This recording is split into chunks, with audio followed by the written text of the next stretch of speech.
阿童嘛，佢哋個願望諗聽數個吧，第一套嚟啊，接住那邊嘅，我首先呢，永遠嘅係全部，向所有今次參與第39屆家居大祈願法會嘅，少嘅未別，尤其以國師加薩寧波車為主嘅 Campbell 善知識，還有其他嘅僧眾們。首先問候大家，多謝你哋。多謝你啊，得個願望諗全部啲，自動會就加上拿落嚟啊，祈願法會由1980幾年開始，由前一世嘅孤主卡魯仁波車同埋前一世嘅波卡仁波車，就係因為佢哋大悲嘅加持咧，大家咧就念誦呢個普賢行願品，然後慢慢咧後來因為波卡仁波車嘅大悲心同埋願心咧，之後咧就建立咗呢個僧眾嘅祈願法會，然後咧之後慢慢名咧就改為呢個家居祈願大法會。念誦嘅咧唔單止係家居派嘅，以至其他教派嘅一啲經典咧都會念誦。所以好多僧眾咧，大家就有一個機會聚喺一齊咁嘅活動啦。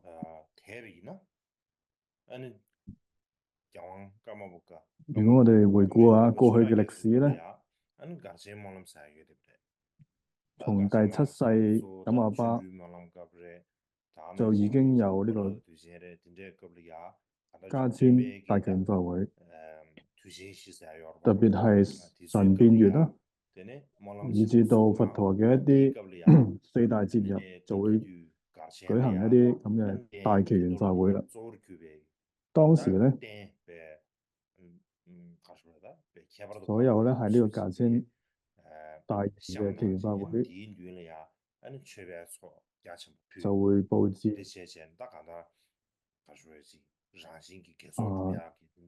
好多聖物，大家咧就會喺聖物前咧就供奉，然後就會舉辦一個咁樣嘅盛大嘅祈願法會啦。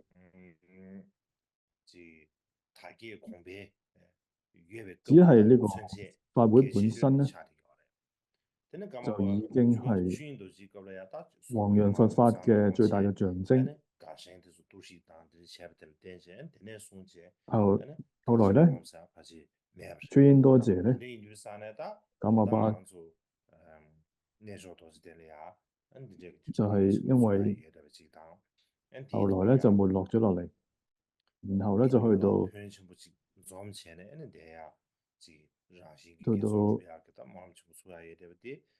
金剛座咧，繼續去復興呢個大祈願法會。咁呢個其實係有深厚歷史一個活動嘅。平時咧，我哋平時各個寺院咧，都會有自己嘅一啲法會啊、活動啊咁。而有咁嘅機會咧，咁多個寺院一齊舉辦一個法會咧，係一個好難得嘅機會。尤其咧就係大祈願法會嘅時候，同埋有好盛大嘅供養同埋祈願，所以係一個好喺好多唔同各個寺院之間交流嘅一個平台同埋機會。所以因此咧，唔單止係耕種、出家種，以至到世界各地嘅弟子就嚟到菩提伽耶舉行一個盛大嘅大祈願法會，而且咧喺呢個期間可以朝禮聖地，同埋而家亦都係一個好好天氣嘅時間，好多人都係主要嚟朝聖聖地，同時間去參加呢一個大祈願法會，以至世界各地嘅佛弟子嚟到呢個地方，亦都係一個非常之好嘅機會，同埋一個好有意義嘅活動嚟。喺過去幾年開始嘅時候係開始疫情，好多人呢冇辦法去旅行，亦都冇辦法親自嚟到菩提伽耶，所以呢好多外來嘅信眾咧就比較少啦。以前呢祈願法會咧就好似一個睇熱鬧嘅活動，其實唔係咁樣嘅，而我哋係希望能夠喺個透過法會咧，可以做到廣大嘅祈願、廣大嘅利益嘅一個活動嚟嘅。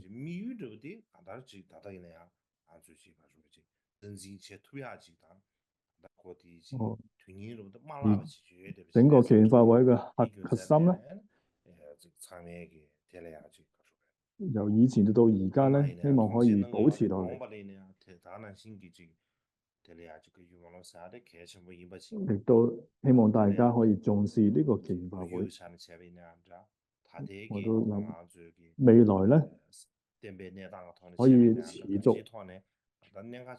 繼續去重視呢一個嘉舉祈願大法會。想就係因為過去咧有個咁樣嘅歷史因緣咧，希望大家繼續可以持續去維持呢一個大祈願法會。尤其今次嚟到嘅國師嘉齊仁波切咧，去講解呢個第三世讓都多謝噶瑪巴嘅指引三身嘅呢個教法，而呢一個係噶瑪巴好特殊嘅一個法，係第三世達寶法王好重要嘅一個法。今次係從國師嘉齊仁波切，我哋可以領受一個咁甚深嘅教法咧，係非常之難得嘅，所以好隨喜大家有咁嘅因緣。雖然咧仁波切而家身體咧係一個康復期間，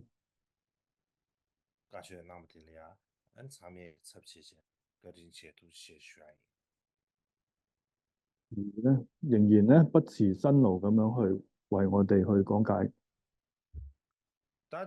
所以有一個好難得嘅機會。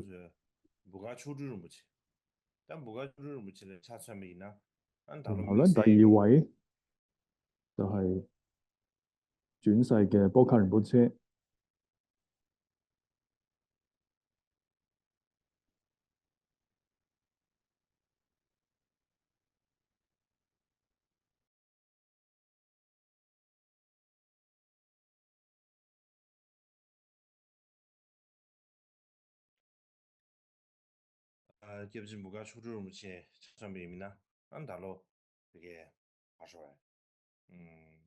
波卡仁波切咧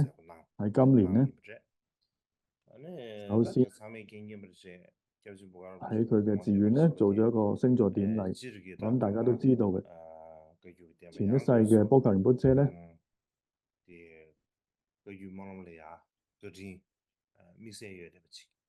唔單止係廣大咁樣弘揚我哋嘉舉派嘅教法，而亦都係由佢嚟到弘揚嘅。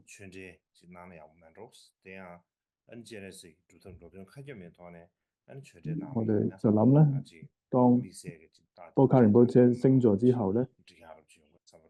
所以我哋就諗咧，就當時有機會嚟到我哋祈願法會咧，可以給予一啲開示啊。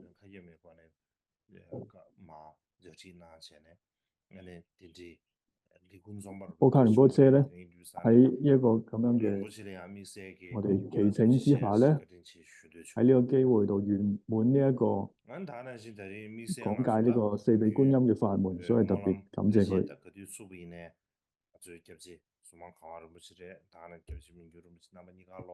仲有咧就係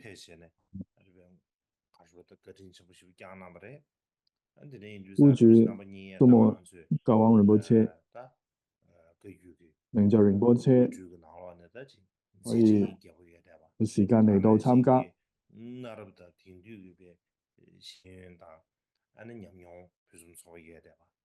佢哋咧具備咗唔單止傳統嘅教法，同埋特別係對現代人咧十分了解嘅。喺佛法嘅弘揚上咧，非常之圓滿。有兩位大師，就係蘇摩教仁波切同埋明就仁波切。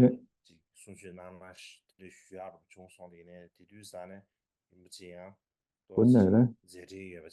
我亦都想祈請咧蘇摩教仁波切講法嘅，係當時咧仁波切就講咧，就因為佢比較繁忙，所以咧就希望明年咧有機會咧，蘇摩仁波切咧可以講到蘇曼家舉嘅傳承嘅教法。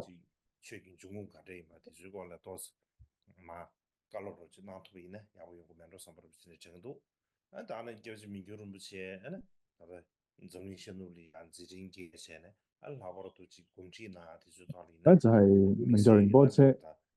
亦都係喺東西方都好廣大嘅佛法弘揚，以至到好多關於禪修嘅教法喺過去嘅祈願法會期間咧都會有去教授大眾，所以我都希望明就仁波切咧未來都亦都有機會去俾大家一啲佛法嘅開示。呢個亦都係我哋去祈請嘅。然後咧，仲有前來參與嘅東游仁波切，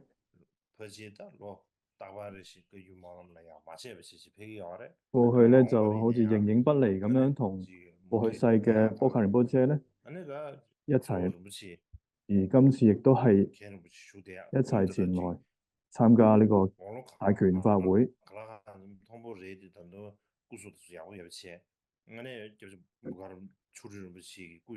佢而家年事已高，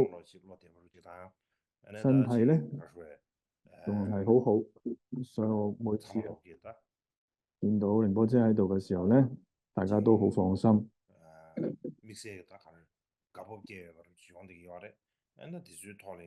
大家見到都好安心。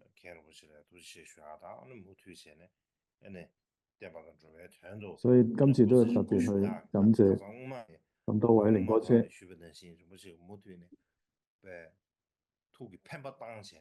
希望佢都係可以長久住世，繼續利益眾生。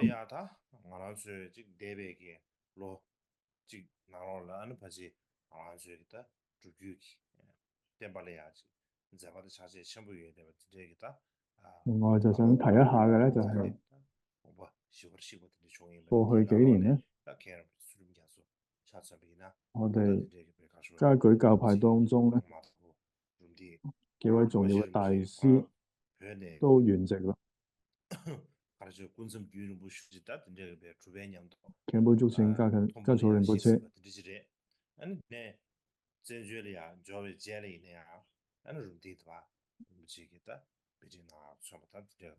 之前咧仁波切咧喺西藏咧好長時間閉關，跟住然後去到龍德寺咧，亦都給予我哋教授，而家都有好多人咧喺龍德主畢業出嚟嘅咧，都係受教於竹清嘉措仁波切。所以咧，今年佢圓寂咧，所以大家都係好難過嘅一件事。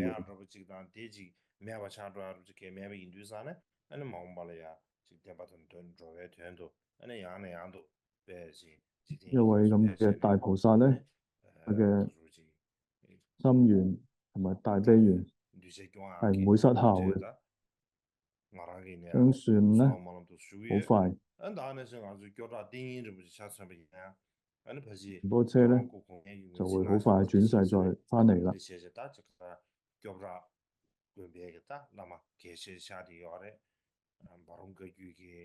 然後有天尼仁波切，就係達隆價住嘅一位大師。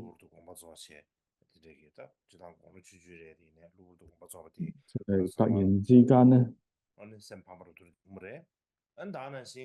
就已經圓寂啦，所以都係好難過。然後法主阿隆仁波切，亦係子貢家具嘅一位大師，佢就精通呢個子貢家具嘅一個普瓦法，係一位禪修大師，而佢咧亦都同我係有好密切嘅關係。而佢對於前一世嘅減瑪巴或者歷代減瑪巴咧，都係好親近。而今次咧，佢亦都係圓寂啦。希望咧祈願仁波切嘅願力，希望能夠持續落去。呢個係我嘅一個願望。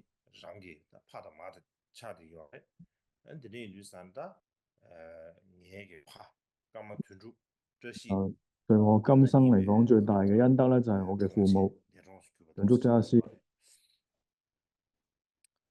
去年咧亦都圓寂啦。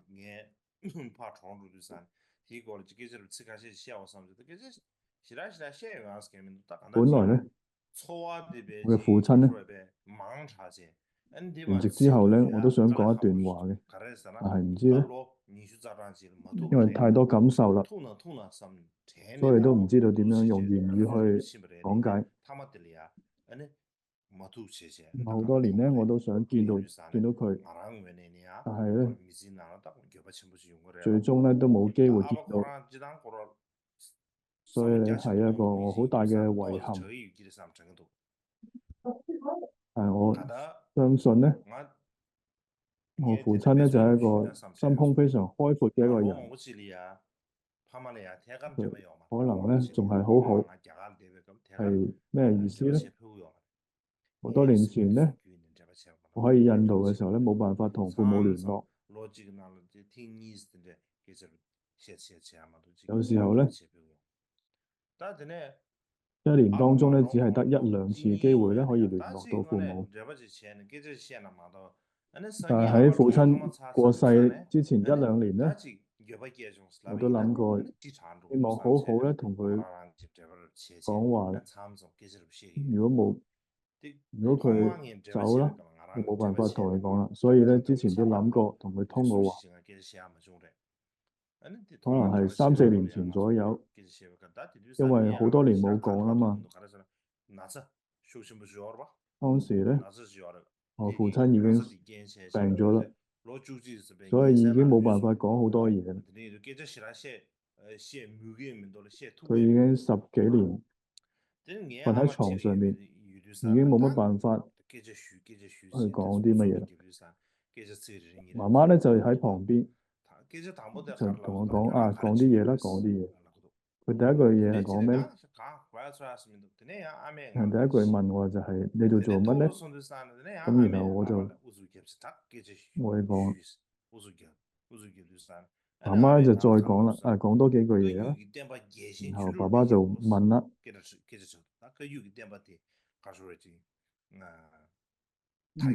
家舉嘅教法弘揚得點樣咧？突然之間問我一個咁嘅問題，因為好多年我冇同佢講嘛，突然之間咧就問我家舉教法點樣咧？而家個狀況，因為冇諗到父親咧會問一個咁嘅問題，所以咧就講咗一啲，但係就冇講好多，所以咧就諗到我父親咧，其實佢諗嘅嘢咧都係好宏大，諗嘅嘢都係成個教派嚟講，所以從呢個例子咧就可以睇得出。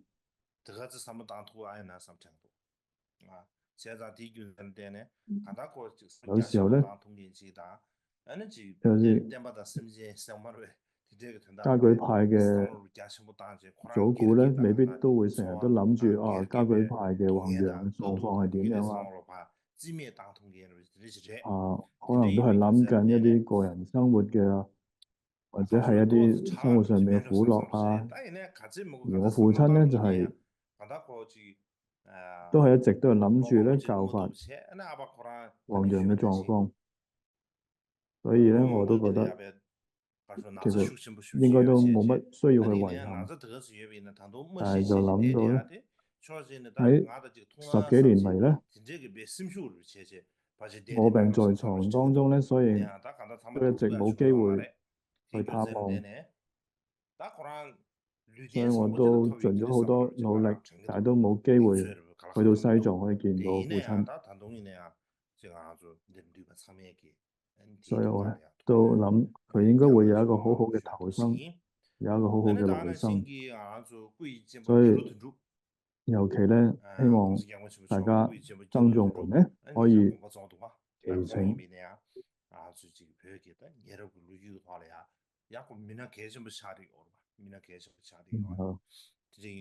就係我父親就最終咧都過世啦。我大概咧都係見過佢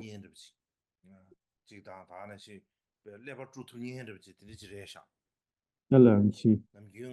一個好有思想嘅人。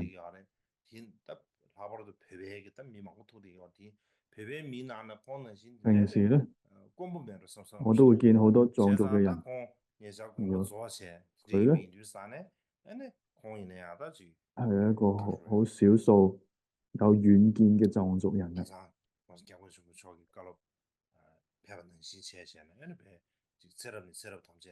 後咧，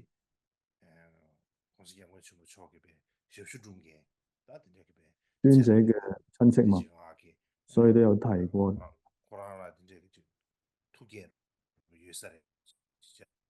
係一位一直服侍尊者嘅一位人，亦都希望發願回向俾尊者哥哥，因為而家個成個世界咧好亂，好多戰爭好多紛爭，好多對立，大自然嘅災害亦都好嚴重。可能喺未來咧，只會氣候只會更加惡化。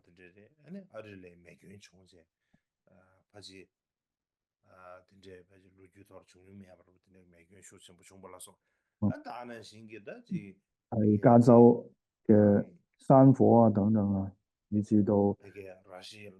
好多嘅氣候問題都越嚟越嚴重，以至到好似俄羅斯嘅戰爭、加沙地區嘅戰爭非常之多嘅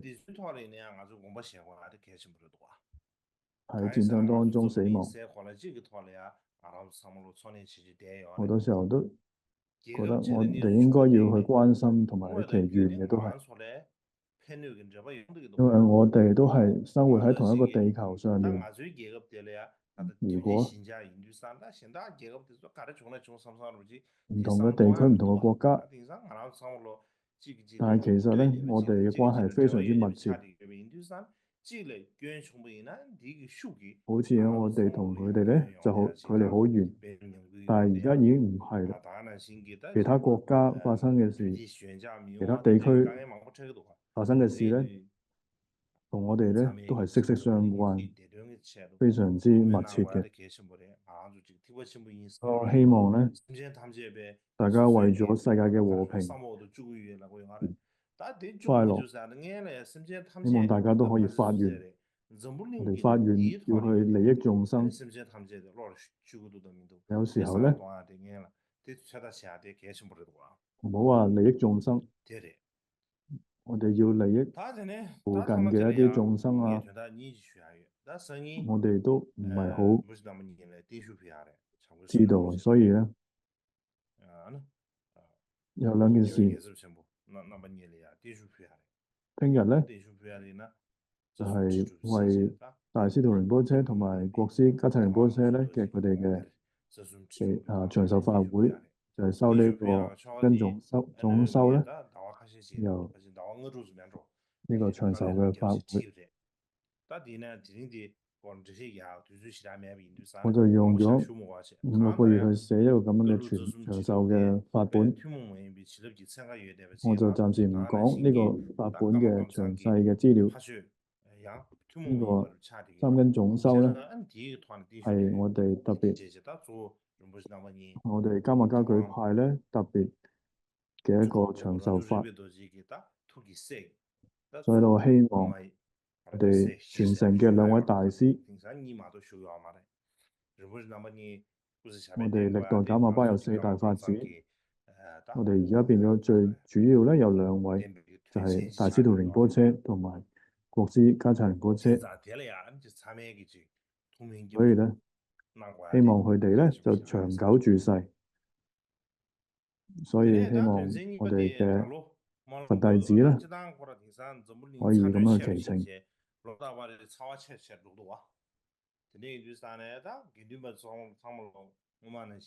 然後咧，而家各個地區咧天氣咧越嚟越熱啦。僧眾咧喺祈願法會期間咧都住喺帳篷中啦。喺中午咧就好炎熱，夜晚咧就好凍啦。同埋聽講咧有啲蛇咧都喺帳篷當中出沒啦。所以我哋喺祈願法會期間討論咧，都有講到咧，明年嘅祈願法會咧，僧眾們咧希望準備一個更好嘅一個住宿嘅地方，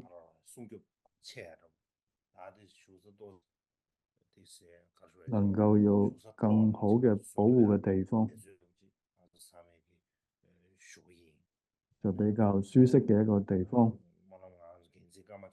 一個住宿嘅地方。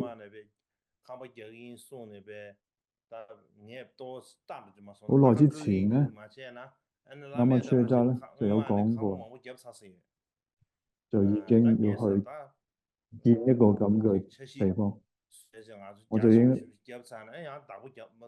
拉住佢。我就係因為拉住佢，如果唔係咧，幾年前已經可能建好啦。但係咧，我就諗緊下一年咧，僧眾們嘅一啲住宿咧，希望有一個更加舒適嘅地方，提供俾咁多位僧眾。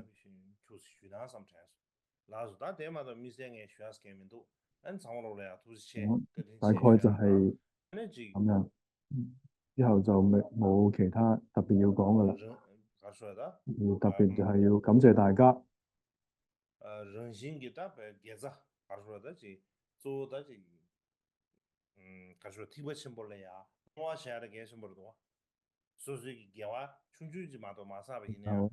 回向係非常之重要。特別咧係大乘佛教，如果只係一個小小嘅一個善行咧，而你有一個廣大嘅發心去回向嘅話咧，功德就變得